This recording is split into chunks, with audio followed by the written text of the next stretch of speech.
ఇంకెన్నాళ్ళు రెంటింట్లో ఉంటాం? సొంత ఇంటి కలను నెరవేర్చుకుందాం. Suman TV biggest property expo October 18th, 19th HSCC Novotel Hyderabad. ఇప్పుడే ఫ్రీ ఎంట్రీ కోసం కాల్ చేయండి.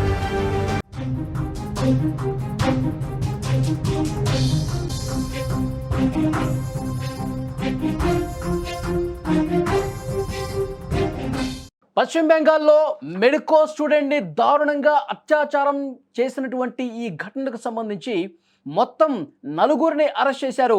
5వ నిందితుడు పారిపోతుండగా అతన్ని కూడా పట్టుకున్న పరిస్థితి. చెల్లెలే అన్నను పట్టించింది. ఈ బ్రేకింగ్ న్యూస్ చూసే ముందు బిగ్ అప్డేట్ మీకోసం. హైదరాబాద్ మొత్తంలో ఉన్న బెస్ట్ ప్రాపర్టీస్ అన్నింటినీ ఒకే వేదిక మీదకి తీసుకొస్తుంది సుమన్ టీవీ. అక్టోబర్ 18, 19వ తేదీన హెచ్ఎస్సిసి నోవోటెల్లో జరిగే సుమన్ టీవీ ప్రాపర్టీ ఎక్స్పోలో best flats, villas, open plots Deepavali offers and డిస్కౌంట్స్తో అందుబాటులో ఉన్నాయి. మీరు విజిట్ చేసి ప్రతి గంటకి ఒక గోల్డ్ కాయిన్ గెలుచుకునే ఛాన్స్ కూడా ఉంది.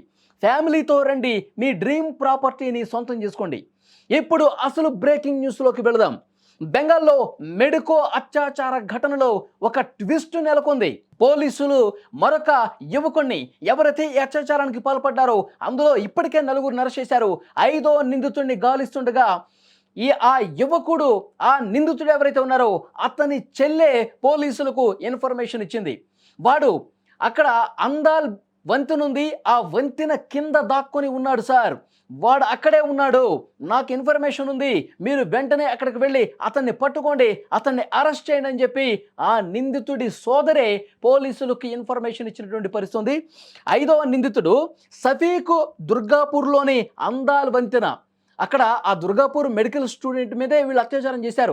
ఆ దుర్గాపూర్ దగ్గర ఉన్నటువంటి సఫీక్ ఏదైతే వంతెన ఉందో ఆ వంతెన కింద వాడు దాక్కున్నాడు, మీరు వెళితే గనక వాడు దొరుకుతాడని చెప్పి పోలీసులకి ఇన్ఫర్మేషన్ ఇచ్చింది.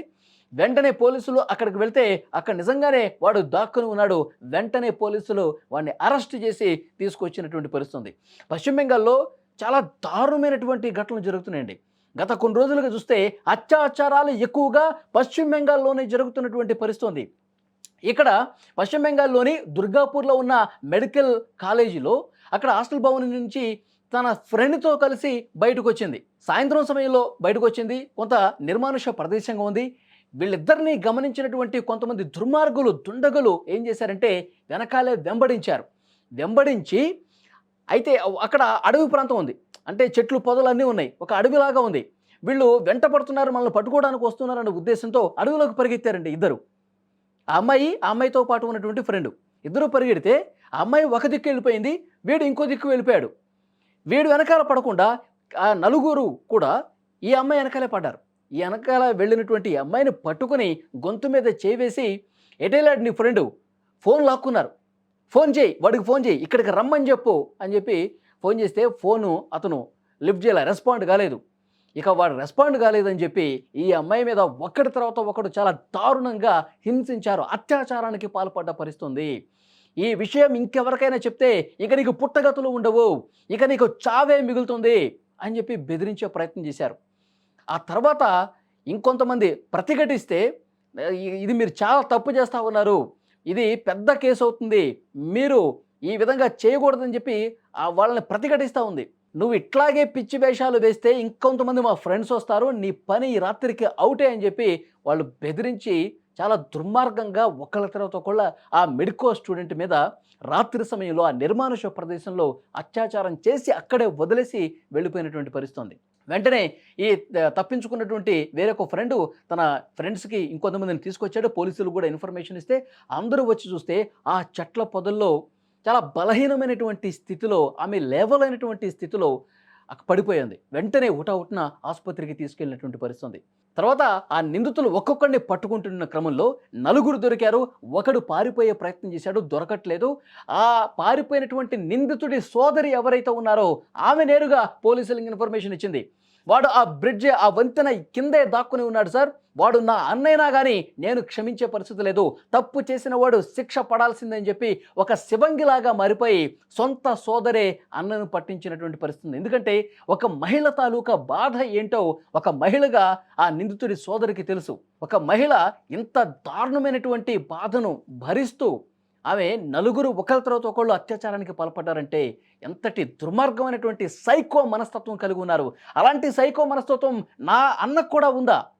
నా ఇంట్లో ఉన్నటువంటి అన్న కూడా మహిళను ఇలాంటి దృష్టితో చూస్తాడా? వాడు నిజంగా సైకోతో సమానం, ఒక క్రిమినల్తో సమానం. వాడు ఎట్టి పరిస్థితుల్లో బయట తిరగటానికి వీల్లేదు. వాడు ఆ వంతెన కింద ఉన్నాడు, వాడిని వెంటనే అరెస్ట్ చేయండి సార్ అని చెప్పి పోలీసులకి సొంత సోదరే సమాచారం ఇచ్చినట్టు పరిస్థితుంది.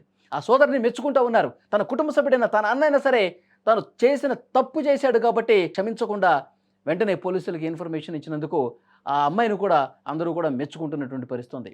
అంటే ఎంత దుర్మార్గం చూడండి. పశ్చిమ బెంగాల్లో ఇలాంటి సైకో వెధవలు ఈ మధ్యకాలంలో ఎక్కువైపోతున్నారు. మీ అందరికీ గుర్తుండే ఉంటుంది, కొన్ని రోజుల క్రితం దాదాపు 1 సంవత్సరం అయి ఉంటుంది అనుకుంటా, ఆర్జీ కర్ మెడికల్ కళాశాల దేశవ్యాప్తంగా ఆ కేసు సంచలనమైంది. ఒక మెడికల్ స్టూడెంట్ని సెమినార్ హాల్లో చాలా దారుణంగా సంజయ్ రాయ్ అనేటువంటి ఒక దుర్మార్గుడు అత్యాచారం చేసి చాలా దుర్మార్గంగా మర్మాంగాల నుంచి రక్తం, నోట్లో నుంచి రక్తం, కళ్ళలో నుంచి రక్తం అత్యాచారం చేసి చంపేశాడు. దేశం మొత్తం కూడా అట్టుడికిపోయినటువంటి పరిస్థితుంది. మమతా బెనర్జీ ప్రభుత్వం మీద విపరీతంగా విమర్శలు వచ్చాయి. మెడికల్ అందరూ కూడా దేశవ్యాప్తంగా ఆందోళన చేసిన పరిస్థితుంది. మొన్నటికి మొన్న ఒక 4 నెలల క్రితం అదే పశ్చిమ బెంగాల్ రాష్ట్రంలో ఒక లా స్టూడెంట్ను కూడా చాలా దారుణంగా అత్యాచారం చేసిన పరిస్థితుంది. ఆ లా కాలేజీలో ఉన్నటువంటి సీనియర్సే దారుణంగా అత్యాచారం చేసిన పరిస్థితుంది. టీఎంసీ కార్యకర్త కూడా అందులో ఉన్నాడు. టీఎంసీ పార్టీలో కీలకంగా వ్యవహరించే ఒక వ్యక్తి కూడా ఆ అత్యాచారంలో భాగస్వామి ఉన్నాడు, ఆ లా స్టూడెంట్ అత్యాచార కేసులో.